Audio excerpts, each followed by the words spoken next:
I know the title of this video looks so mean, right? I promise I'm not bullying you guys. I'm just warning y'all that if you do send anything to my P.O. box, it might get sent back to you. Or it might possibly get lost because I don't live there anymore. I mean, I never lived at my P.O. box. You know, I'm not in close proximity to that P.O. box anymore because if you have not heard, I'm moving.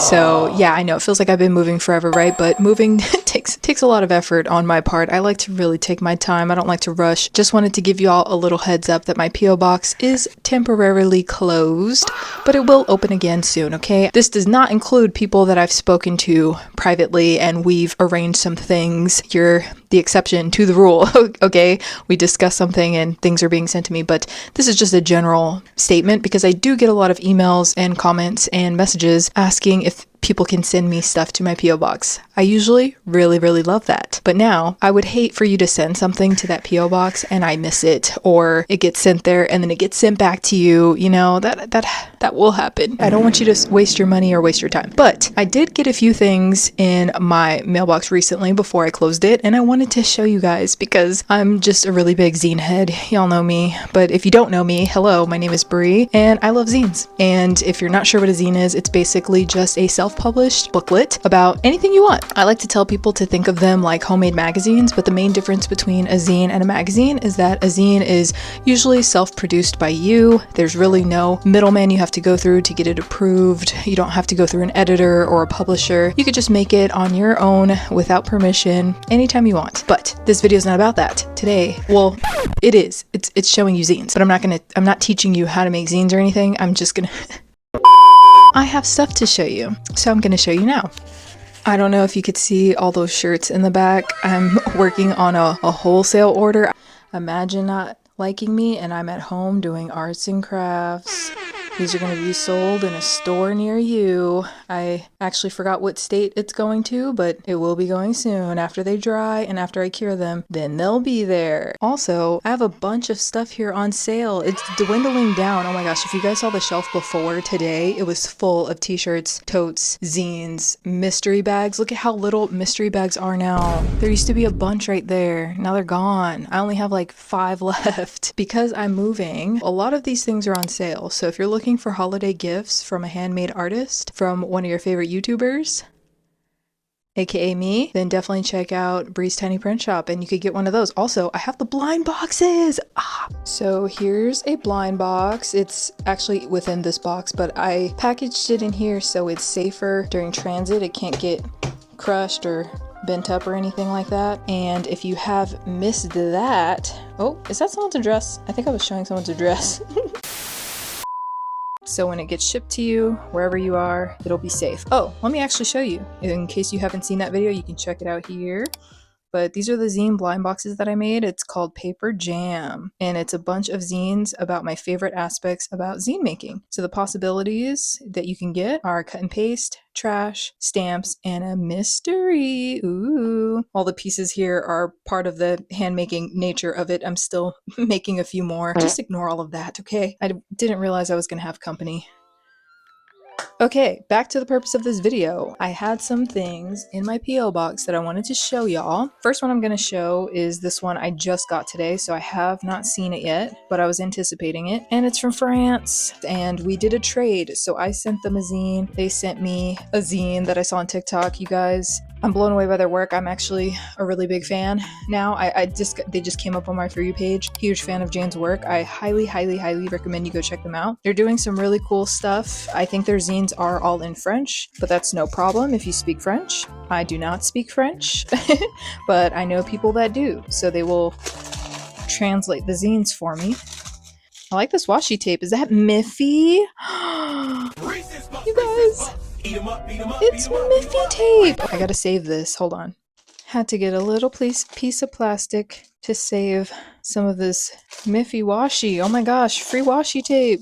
I gotta save it! Holy cannoli! Okay, Miffy tape has been saved. God, it's been like 5 minutes and I still haven't shown a zine. Here we go. First zine from the P.O. box. Oh, I wasn't expecting this. Oh my gosh. Oh my god, good quality. Can you hear that? Oh my god. It's like they super glued the pages together, but they used a thicker cardstock too. Ooh, and I got stickers. think there's a letter for me. Thank you so much for believing in the project. I feel so grateful for being able to share my art with other creatives. I hope you will like the zine and the goodies. Love, Jane. So that's Jane, by the way. Everybody say hi to Jane. Hello. Well, not the card, but the person that wrote this. This is Jane. Hello. I found them. They popped up on my For You page, and I love almost all of their zines. Literally, I mean, I only say almost because I haven't gotten a chance to binge the entirety of their content, but from what I've seen, I was in love. And so I don't know. I think I harassed them a little bit. Or not harassed. I think I just commented a lot on their stuff and was just spamming, liking a bunch of zines that they posted. And then they ended up DMing me. They were saying that they wanted to give me their zine, the one that I was foaming at the mouth over. And this one I wasn't expecting. So this is an extra. It's called Cooking Book Without the Recipes. And it's just pictures of food. Butter chicken. Oh my gosh, butter chicken is so good. This is so cute. And what I love about this too is you could see a kitchen in the background. I don't know if that's Jane's kitchen or what, but that's a really nice touch. I love that. The end. Thank you. I hope this zine will make you want to cook. You can cook whatever you want with whatever you have. Don't restrict yourself. Bye. Bon appetit. How cute. It's almost like Remy co-wrote this zine, right? Anybody can cook. Very good quality too. I love the way that it's printed. Okay, and this is the zine I low-key harassed them over. Harassing really just means I commented maybe a few times. And it's called the Lesbian Archives. This is so cool. I love the vellum paper. This is probably... I haven't even opened the zine yet, and I'm like, this is probably my favorite aspect of the zine. But it just adds something to it, you see? Like, it could easily just have been this. But the fact that they added the vellum paper just adds a little special touch to it. Here we go again. If you've been here on my channel since I created it, you've seen me geek about vellum paper. This is just, that's how I know this zine was meant to be in my hands. Let's take a peek inside. And it is in French. And like I said, I do not have my translator, my handy translator yet, but when I do, I can't wait to experience this and read it. Oh. Hello. What a nice, simple way to make this interactive, right? Oh wow, what a contrast. Okay, so you can see the image here. You open it up, it's more text compared to the last one where it was text and more image. Hello. This is one of my favorite zines right now. This is, and I don't even understand it. Look at that. Oh my gosh. That's some good looking people. Good looking zine. And there's their handle, Jane_S_planet. Please, please, please. You have to go follow their TikTok. Please, please, please. This zine inspired me through the screen and the fact, oh my gosh, I just gave myself chills. Do you guys think I'm crazy? I literally have little goosebumps on me. But the fact that I saw this through the screen and was inspired by it and now it's in my hands, it means so much to me. And I can't wait to have this translated so I can understand it. But already, just visually, I love it. I love it. Okay, the next thing that I got in my P.O. box is not a zine, but a book. A really cool one. It's called Pink Eraser Art by Serena Rios McRae. And I've learned how to make stamps through this person. Oh my gosh, extra zine. And a bead. Oh my gosh, this doesn't go here. But I learned a couple of years ago how to make stamps. I learned how to lino cut. You're kind of carving into the pink eraser. You dab it on an ink pad and then you can make a stamp or an image like the ones that you see here. I learned this from Serena's Instagram. I saw one of their posts many years ago. It was like 2020 or 2021. I can't remember the years, okay? That's irrelevant. What I'm saying is that I learned how to make pink eraser art from Serena, and Serena sent me copies of their book. So they ended up making a whole book about how they do this. Here's about the author. She posts on Instagram as Cactus Clouds Art. I remember seeing it and I wanted to show you guys, specifically show my channel and everybody subscribed here because I feel like you could really use this sort of art technique in your zines. And it's something so accessible, right? You could just buy a little pink eraser or even maybe a big pink eraser. You could just buy that from the dollar store and follow some of the instructions in this guide to make your little stamp. See how easy that can be? So cool. See, look, teaches you how to taper your lines, and it's really easy to understand. Carving words. Ooh, circles. Ooh, it's a typewriter. That's really cool. So that's just an idea for you guys. You can even use the side. What? Wow. There's so many things you could do with this. All the possibilities. Well, you can combine erasers and make a big one. What? But yeah, I just wanted to show you guys this just in case you, oh my gosh, you can add colors to it too. But yeah, I wanted to show you guys this because this was another thing in my PO box and I got really excited because I know that we can use this in our zine work. Look at that. So easy, so fun. Okay, this one I actually purchased and I love May. May is the creator of this. I'm gonna show you the details in a second. But I needed to get this, especially to share with you guys, but also just for myself, because in almost all of my videos, I try to mention the public library as a resource for your zine making, for your art, just in your general life. It's always a good idea to check out the public library. Oh my gosh, stickers! I heart public libraries. Happiness is having your own library card. Support public libraries. What did I say? That's so awesome.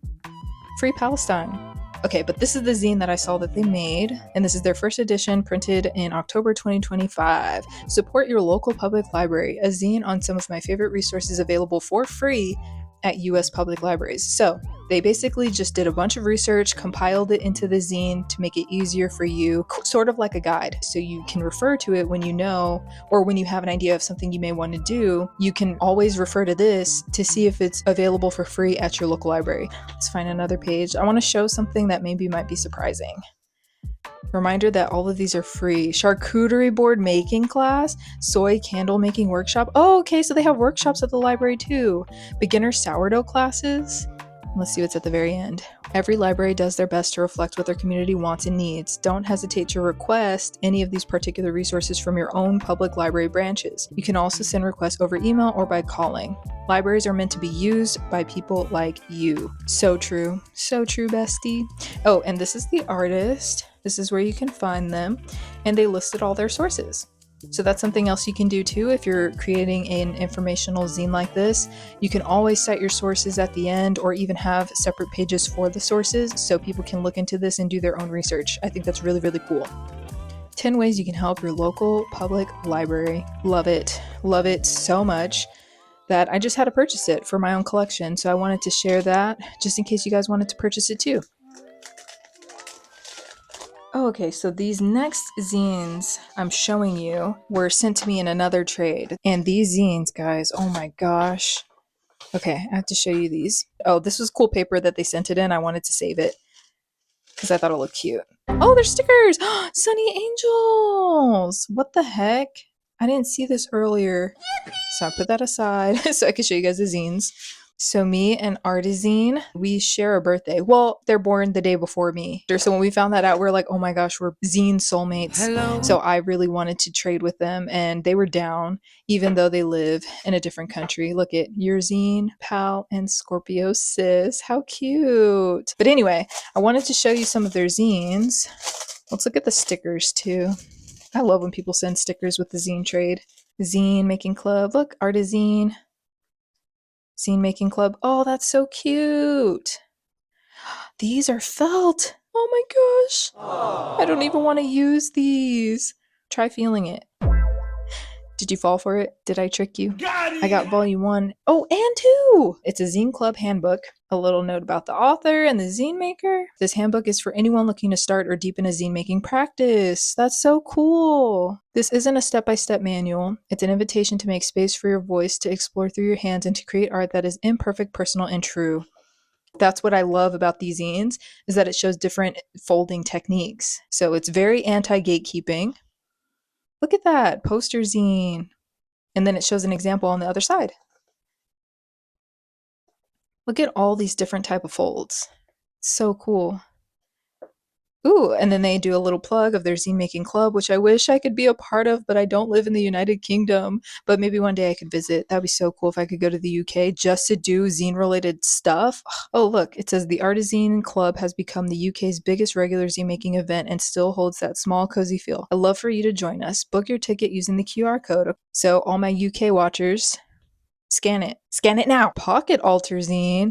Y'all, I've never even heard of these. Wait, what am I doing?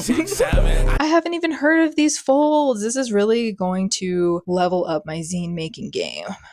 Oh my gosh. Okay, so definitely check out Artazine on Instagram. That's where I follow them and see all their updates. But those are the two zines that they sent me that they've made. And this other one, I think, was a part of a workshop. Oh my gosh. I have number 5 out of 25. Yes. That's so exciting. And this bound is very, very unique. I haven't seen anything bound like this before. It's like metal. I was tempted to take this off to see how it's bound, but I don't know how I would put it back together, so I didn't do that. But anyway, like I was saying, cut, paste, and reflect, imagining the world without patriarchy. So this was interesting to me because it was created in a workshop. So it says, on the 13th of May, 2023, we created a workshop at the Create Place. 10 women answered the big question through experimental collages using paper, waste, and Rezo print scraps from CSM publication. The collages consist of 2 layers to separate the colors as a Rezo print process. Here are their answers. So I'm just going to show you a little bit. Without patriarchy, women would have appropriate pain medication for medical procedures. Women wouldn't feel the need to shave. No more weaponized incompetence. I don't want to be his mommy. And then let's see what the rezo for them was. Ooh. My dad wouldn't have dominated the house, and my mom, my sister, and my life as much as he did. My mom stayed with my dad longer than she should have. Men wouldn't disrespect me in the street. I wouldn't constantly question my femininity. I wouldn't see relationships I have with women so heteronormatively, where someone takes the man role and the other the woman. I wouldn't hate middle-aged men as much as I do. And then let's see their art. Oh, that's so beautiful. Aging is beautiful, not scary. Agreed, agreed. I love this. That was the last of the P.O. Box mail. Now I want to show you a zine that I made recently. The zine is basically how I feel about being a zine maker, but it also transcends that. It doesn't have to be just about zines. It could just be about being a person that likes to create, which I think is all of us, okay? I could be a little bit biased, but I think everybody's creative in their own way, and we express in very unique ways. I happen to express through print. So that's what gives the title I Print Therefore I Am. It's that little play on the quote, I think therefore I am. And in the beginning, I kind of give context to what the zine's about. I say I've said it once, but I'll say it a million times. Print is not dead. You all prove that to me every time you read my zines, tell me about yours, and interact with this community. Zines matter so much because they provide tangibility in an otherwise digital world. It gives us anti-algorithm freedom, connection with our readers, and a space for expression. While our world can be incredibly fast-paced, zines help us slow down and get in touch with ourselves much deeper. AI is everywhere, but our self-publications can never be replicated with our human touch. Your work carries your handwriting, your cut and paste style, your unique mistakes. I can tell you right now that none of my scans come out perfect, and I have wasted countless sheets of paper on misprints. Grammar, I hardly know her. Ink smudges, galore. Wonky zine folds, they are guaranteed. But zine trades, fests, and sales are thriving right now because our DIY work builds real community beyond our screens. Self-print is not just content for me. It's solidarity, it's protest, it's resistance, it's self-expression, it's love, but most importantly, it's daring to be seen. Your zines are important. Each copy becomes an artifact for future zine makers to witness our culture, how we lived, struggled, and found joy in this exact moment, despite it all. And what I like to do a lot with my zines, we'll have the cover, and then when you open it and it has the little intro or the greeting, I'll have the same exact image as the cover print, because I always like that in books. I think every book I had as a kid growing up, when you open it, the title would also be the first page and it would have like a little print of the cover, and I would rip it out of books. And here on the other page, it says 5 ways zines keep me not boring. 1, shows me I'm imperfect. Zines mirror my humanity where mistakes, vulnerabilities, and F-ups make me relatable. 2, reminds me of my resilience. I document my worst moments to remember who I used to be and see how far I've come. 3, I learn new things about myself. A lot of my zines focus on self-exploration, so I end up learning more about who I am in this moment. 4, see the little things. I love a good slice of life moment, and zines often take mundane moments and make them significant. And 5, diversity. I bring my POV as a lesbian, Black, and Polynesian woman into any DIY space I enter. How do zines keep you not boring? Because that's a huge thing. I think if you make zines, by default, you are an interesting person, because zines really just prove a mirror of what you think about the world. So it could be on any topic, right? But it's coming through your perspective. And this is the centerfold, and it just says make zines, pamphlets, posters. It also says it on the other side, but I dimmed it down a little bit. I changed the opacity to be a little bit lighter because I thought it gave good contrast to this no AI on the other side. And then some other things I talk about is how anybody can print, F the algorithm. I think we rely on it way too much to give us a sense of value, which, you know, myself included. If you've seen any of my videos talking about zines or how I got my start, you know that I chased the algorithm for a really long time and got burnt out. It made me change my perspective on it. And what I'm saying here is that when you post something on social media, it's subject to a weird algo mimicking God that decides if your post gets to live or die, aka gets shown to your own followers or not. One thing you got to understand about these godforsaken soul-sucking apps is that they don't care how much time or energy you spent on your art. They don't care if you're a struggling small business. No, they prioritize content that generates profit. Once you learn to accept this and stop chasing a viral moment and just refuse to let your zines conform to a profit-driven model, then you're free. Then you'll stop putting pressure on yourself and just start making zines that focus on your interests on your own terms. I'm gonna say this with love. I say this with much due respect to any creators watching this, struggling with the whole concept of your zine post getting suppressed, or maybe your reels or your TikToks or even your YouTube videos aren't getting shown to as many subscribers or followers as you would like them to be. It's easy to get frustrated with that to the point where you convince yourself it's not worth making zines. But I want people to remember that we're not making them for the algorithm. Yes, we post them and we'd like to share our work with others. It's a way for us to connect, set up trades, get people to buy your work and all of that. That's all important. But what I'm talking about is the main reason why we make them. We don't primarily make them for social media. You can also provide them in person at in-person events at Zine Fest, or you could set up trades with someone directly, personally. I want you to get out of that mind frame that the algorithm decides your fate of who gets to read your zine or who buys your zine. It's really up to you. It doesn't have to be considered a flop just because 5 people saw it. 5 people in a room is a lot. If 5 people were in my room right now, I'd feel very uncomfortable. So I like to change my perspective a little bit and think about, even if it's touching one person, that it matters. Even if it was just you creating it served its purpose. You wanted to make something, you wanted your voice to be written down, documented. That's important too. Stop counting yourself out as a witness of your work. Once I changed my perspective on that, it became easier to make zines. And then when a zine I do post goes viral, it's great. It's awesome. I'm not gonna lie, it feels amazing. But I could keep going even after that viral post, you know? I could have, if you go on my Instagram account right now and just look at the views of any of my reels, you'll see a reel that has like 5 million views, and the very next one will have only 3,000. And in comparison, that seems like a huge jump. It would seem like the 3,000 is a flop, but I don't think that way anymore. I used to think, oh man, I flopped. I need every video to go viral. But what I noticed from just experience, from doing the work, regardless of if it gets praise or not from the algorithms or even from people witnessing it, is that I like the thing that I made. So I'm deciding to share it. I don't have to. That's another thing you should keep in mind too, is you don't always have to share your work online. That is that's not a necessary component to zine making. So if that stresses you out too much and all the algorithms really bring you a lot of turmoil because you want that validation, maybe you should unplug. That's always an option. Putting the phone down is always an option, okay? You don't have to share your zines, but this is a very nuanced topic, okay? Because I know that some people need the algorithm to pick up so they can make sales and they have small businesses. I'm speaking from experience. I know what you're going through, okay? I'm not saying this as someone from the outside looking in. I'm in it.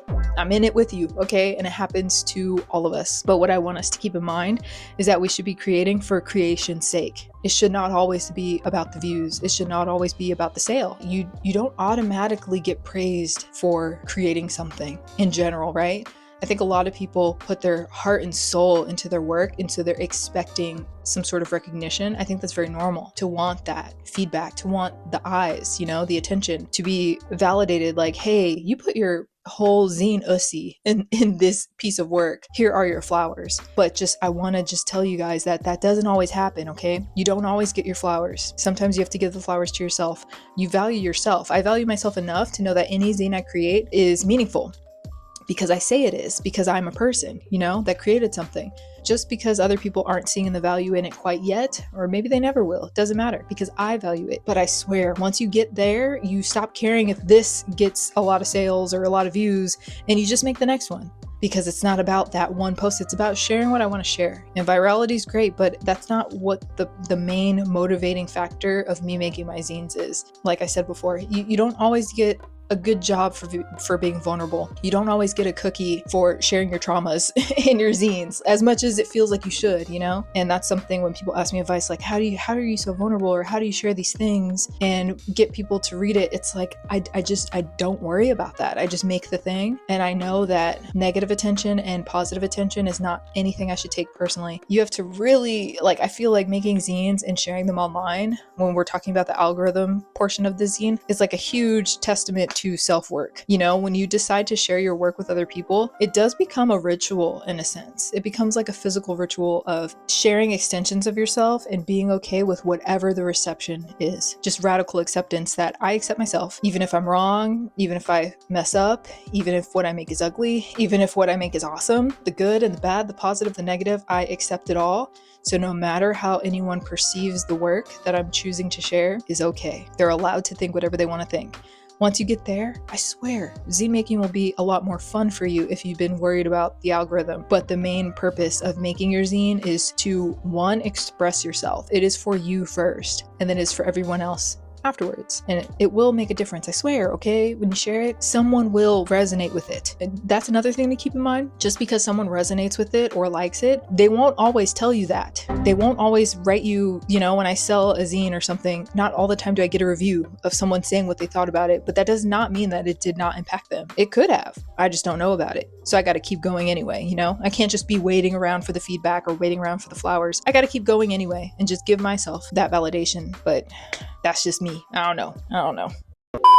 That is it for the zine tour. I hope you guys liked what was sent to my P.O. box. Remember, P.O. box temporarily closing, okay? I don't have a new one yet, but when I do, I will post it and you can send zines and stuff. Unless we talked about it beforehand, unless we have an agreement or something, it may get sent back to you and it may waste your time and your money, and I'm sorry.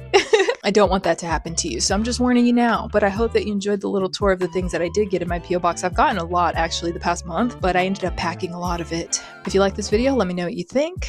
And until next time, bye.